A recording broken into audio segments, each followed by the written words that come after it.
この動画は過去動画の再放送です。途中紹介されている別動画は現在アップされていないものもあり、リンク切れしている場合がありますが、ゆっくり再アップしていきますのでお待ちくださいね。それではご覧ください。こんにちは、斉藤直樹です。先日僕はこんなツイートをしました。真面目な話、本当は下手くそなのに自分の絵は最低限のレベルに達しているどころか天才級だと信じ込んで発表をし続けた勘違い世論の僕はこうしてなんとか生き残っていますが、空気を読み身の程をわきまえて一流になるまで発表を控えた仲間たちはいつの間にか消えていました。表現ってそういう世界です。こちらはね、7万いいね、1万5000リツイートされて、ネット記事にも取り上げられたくらい、結構ね、反響を呼んだツイートでした。これを読んだ方々からもたくさん反応をいただけていて、引用リツイートだけでも900件ぐらいコメントが寄せられていました。自分のハードルを高くして飛べなくなってしまっている私、この言葉にハッとさせられた。自分は天才だとは言わないけど、私が好きなのは誰かも好きなはずを感じて書いていたら、なんやかんやで生き残れたので、実力とか才能より好きは強いと思います。ダンサーをしている時、自分はまだまだ仕事ができるようなレベルじゃないと遠慮していた人は消え、とにかくなりわいとするんだとがむしゃらに突っ走っていた人は職業ダンサーとして残ったのを思い出す。はい、僕はですね、イラストレーターですが、イラストレーター以外の人にも幅広く伝わったようで、それもね、嬉しいです。このツイートには僕が日頃から感じているクリエイターとして成功するにはどうすればいいのかという根本的な考え方が含まれていると思うので、今回はそのことを深掘りしつつ、僕が思うクリエイターがものづくりをしていく上でこれはすごく大事と思う3つの能力についてお伝えしていければと思います。この動画を見ていただければ、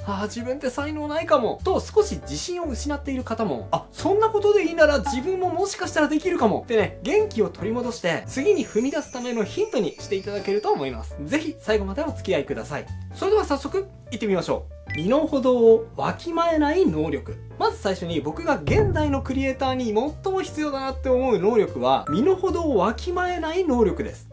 身の程をわきまえろだったら聞くことあるけど、わきまえないことってそれって能力なのって不思議に思う人もいるかもしれません。ですが、はい、その通りです。身の程をわきまえないどころかね、むしろ私って天才くらいに思っていた方がいいとすら思いますね。そしてね、これは現代においては特にものすごく大事な能力とも言えると思います。というのは、現代のクリエイターが置かれている状況っていうのは昔と今とでは大きく違っていて、その中でもね、特に違いを感じるのは Twitter など SNS メディアが普及した世の中になっているということです。 SNS を通して僕たちは一流のクリエイターの作品をたとえ望まなくても目にしてしまうようになりました。これってね、一見いいようにも思います。だってね、僕が中学生高校生の頃なんかはネットがあまり普及していなくて、もうね、インターネットにつなぐのにも電話回線を使用していたので、つなぐたびにね、ピポピピポピポピツーツーツーガーガーガーサーサーサーみたいな、そういう音がしてね、もう親にまたパソコンやって早く切りなさいとか怒られたりするわ。そうまでしてね、やっとネットに繋いだのに画像がなかなか表示されなくてもイライラするわ。今みたいにね、手軽に情報を集めるどころじゃなかったんですよ。だからね、昔はもう結局本屋に行って専門の雑誌とかをもう隅から隅まで目を通して、そこでね、偶然目にした情報だけがクリエイターの必要な情報にアクセスする一番の手段だったんですね。その時代に比べたら今はもうスマホを適当にスクロールしているだけで、あのクリエイターが今度こんなイベントをやるとか、こんな作品を発表するとか、そういう情報がもうガンガン流れてきますから、昔に比べてね、こんなにも欲しい情報にすぐにアクセスできる世の中が来るなんて、もうね、本当に便利な世の中になったなっていう風に思うんですよ。もうめっちゃ最高ですよね。と、こんな風にものすごく良くなった面もあるんですが、その一方で大きな弊害も起きてきました。それはですね、望もうが望むまいが一流のクリエイターの創作物が目に入ってくるような状況になってしまったので、誰しもが目が肥えてしまって自分の身の程をわきまえやすい世の中になってしまったっ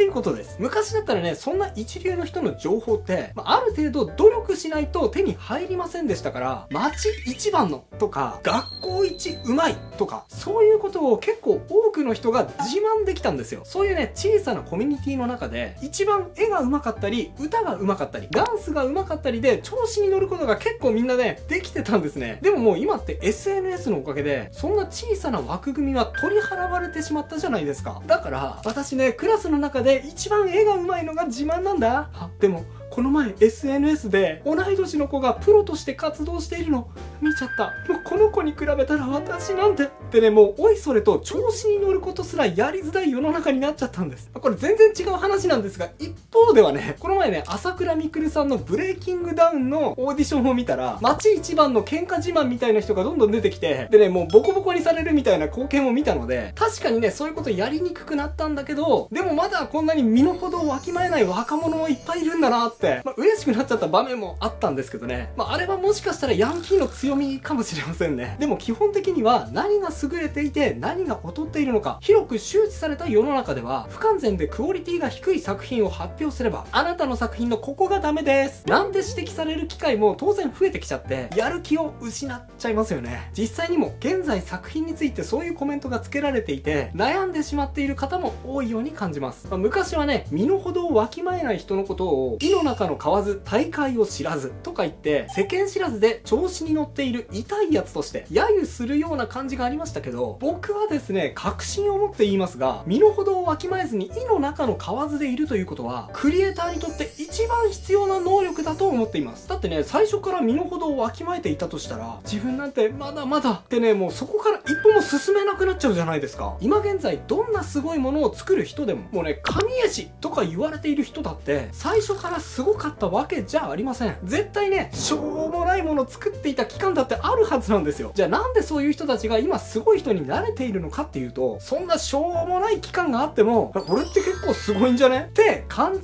して身の程をわきまえずに一歩踏み出したからだと思うんです。一流のクリエイターになるにも、まず一歩、最初の一歩を踏み出さなければいけません。もうね、その大切な一歩を踏み出すのを邪魔するようであれば、正確な状況判断はむしろ邪魔です。たくさんの情報を集めてね、一流のクリエイティブに触れて、でもその結果自信を失ってしまうのであれば、そんなものはね、もうむしろ必要ないんです。これはちょっと言い過ぎに聞こえる人もいるかもしれませんが、もしそれで一歩を踏み出せなくなるようであれば、すごいクリエイターっぽい人、そして鼻につくような人を片っ端からね、もうブロックしまくって、一流のクリエイティブをあえて見ないようにすることだって一つの手なんじゃないかなっていうふうに思うんですよね。もうそのぐらいやってても、俺ってもしかしたらできるかもと勘違いして身の程をわきまえずに、まずは一歩を踏み出してみること、それがね、何よりも僕は大事だと感じています。すぐに諦める能力。次に僕がクリエイターとして必要不可欠だと思う能力は、すぐに諦める能力です。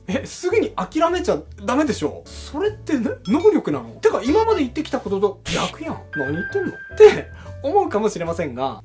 怒らずに聞いてください。これはね、僕自身の話なんですが、僕はですね、さっきも言ったように結構な勘違い野郎なので、もう何でもかんでもね、俺はできちゃうだろうなってね、勘違いして、結構ね、何にでも気軽にチャレンジしていく節があるんですよ。この YouTube 自体もそうですし、YouTube の企画の中でもね、突然歌を出したり、コスプレに挑んだり、いろいろしてきたと思うんですけど、そのノリでね、2007年、今から17年前、漫画にね、チャレンジしようとしたんです。最初はね、自分のホームページで連載っぽいことを始めて、そのうちね、漫画編集部に持ち込むようになって、結果的にはね、パロディ漫画ではあったんですが、一応連載までこぎつけました。ですがね、もうやってみて痛いほど感じたことがありました。俺、漫画向いてねって。なので、連載を始めて2年とか3年ほどでね、すいません、ちょっと僕、漫画無理だと思います。連載終了させてくださいって編集さんに頼んで、連載を終了させたことがありました。でもね、多分ね、パロディ元の作品は超人気漫画なので、続けようと思えばそのまま続けられた企画ではあったんですが、やっている中でね、この場所は俺の場所じゃないなってかなり明確に感じられたんですね。連載を取ってしまった手前、僕は 2,3 年自分は向いていないなっていうことを感じながらも続けてしまいましたが、今考えるともうちょっと早く見切りをつけてもよかったのかなっていうふうに思います。なぜかっていうと、その後しばらくちょっと心が壊れてしまって、精神的にも不安定な時期が何年か続いてしまったからです。僕結構自分としては精神的に頑丈な方だと思っていて、どんなに忙しくてもどんなにひどい目にあっても、俺って限界ないのかなって思っていたタイプだったので、自分がね、あんな風になっちゃうなんて結構ね、意外でした。そんなことがあったので、それ以来僕ははっきり意識するようになったことがあります。それが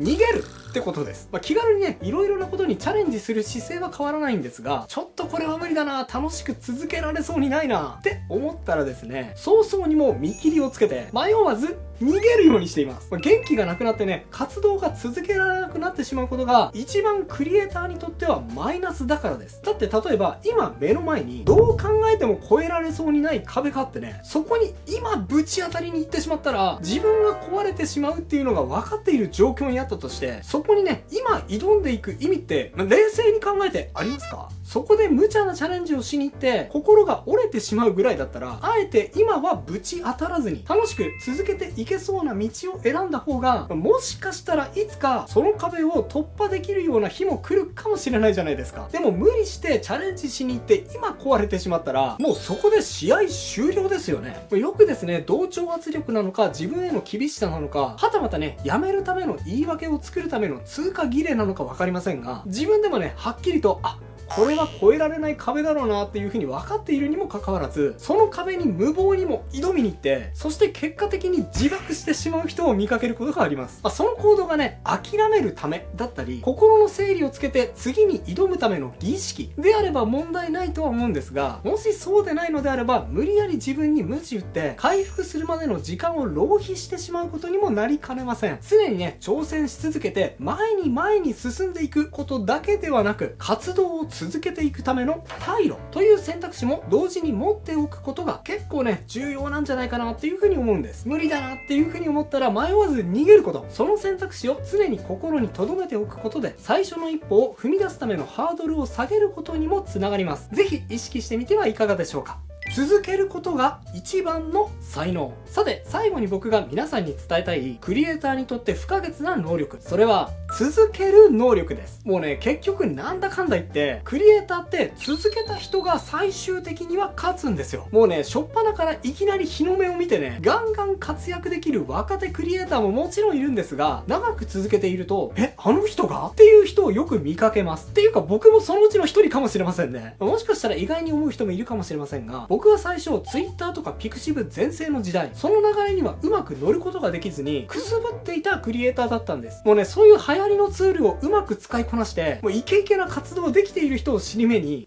何が Twitter だ、何が Pixiv だベケロってね、隅っこの方でいじけていた人間だったんですね。もう多分ね、僕のことを昔から知っている人はですね、まさかあいつが120万人登録者がいる YouTuber になるなんて夢にも思わなかったよって思っていると思います。そんなことを実現できたのもですね、一重に諦めずに続けてこれたからだと思うんです。自分のペースでもね、ゆっくりとでも続けてこれたから、そういうチャンスが巡ってきたんだと経験的に思いますね。でね、これはですね、多くの人にも当てはまることだと思うんですよ。自分の能力と時代がうまい具合に噛み合わない時期って絶対にあると思うんです。僕が YouTube を通してこうやって皆さんにお伝えできているのも、僕の物事を咀嚼しながら分かりやすく伝える能力と、動画を手軽にネットで楽しめるようになった時代、その両方がたまたま重なって初めて実現できたことです。もしね、今活躍できていないクリエイターでも能力は持っているのに時代が少しずれているだけ、それだけで活躍できていないパターンはかなりたくさんあると思うんですよ。それとこの話をもう少し先に進めるなら、今の時代においては続け方についてもちょっとだけコツがあるように感じています。それは何かっていうと、まだ中途半端でも一旦みんなの前に作品を晒してしまうっていうやり方の方が今は続けやすく注目を集めやすい世の中だということです。一昔前まではね、作品で一旦発表してしまったらもう改変不可能なものだったと思うので、完璧になってからみんなの前にお披露目するっていうやり方がどの世界においても普通だったと思うんです。例えば分かりやすい例で言うと、ゲームがそうですよね。パッケージ版を発売したらあとはそのまま、たとえバグがあったとしてもそのまま放置するっていうのが普通だったと思うんですが、今は一旦発売してもその後何度もアップグレードを繰り返して追加コンテンツをくっつけていって、同じゲームでもどんどん進化させていくことが普通になりましたよね。これは絵や作品発表のやり方でも同じようなことが言えます。最近よく見かけるようになった100日チャレンジのような企画も同じような精神を感じますね。1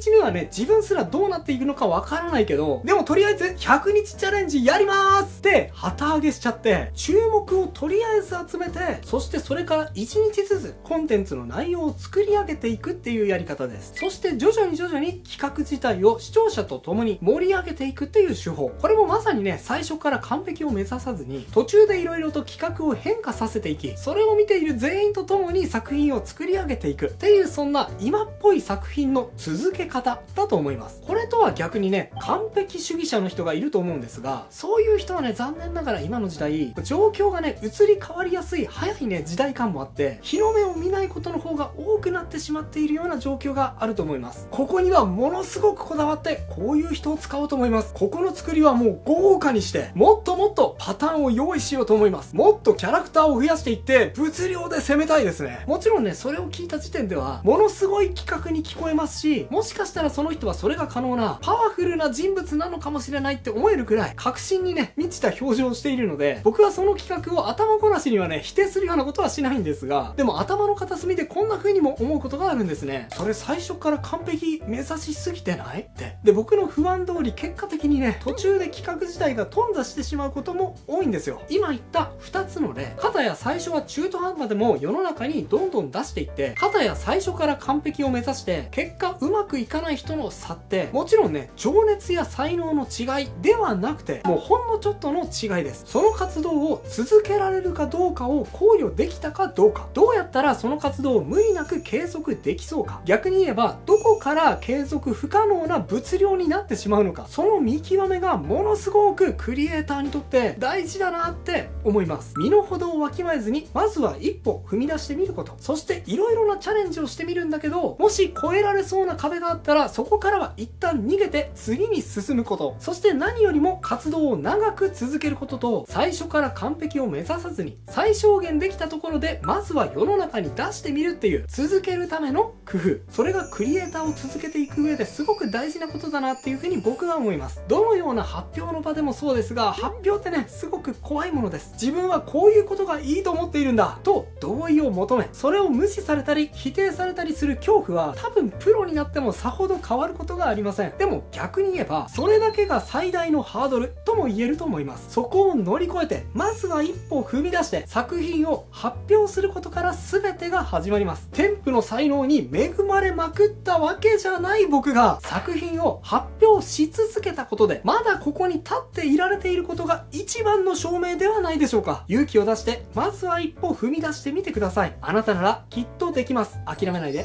応援しています。以上が今日僕が伝えたかったことです。いかがだったでしょうか。ただね、こういうことを言うと必ず言われるのが、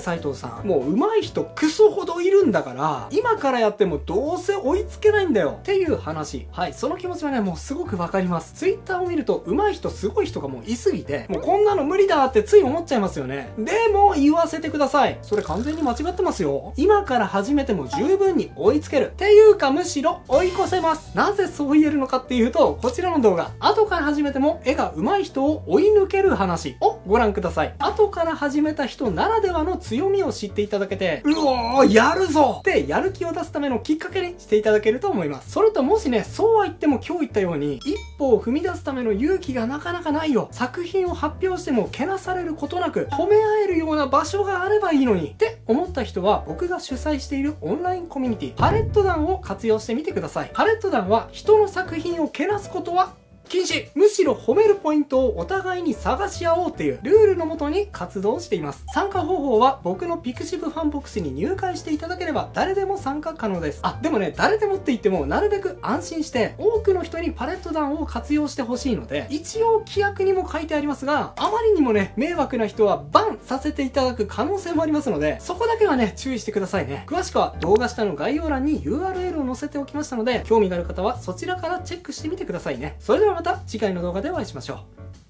ということで、再放送をお届けしました。いかがだったでしょうか。新チャンネルのチャンネル登録と高評価もよろしくお願いします。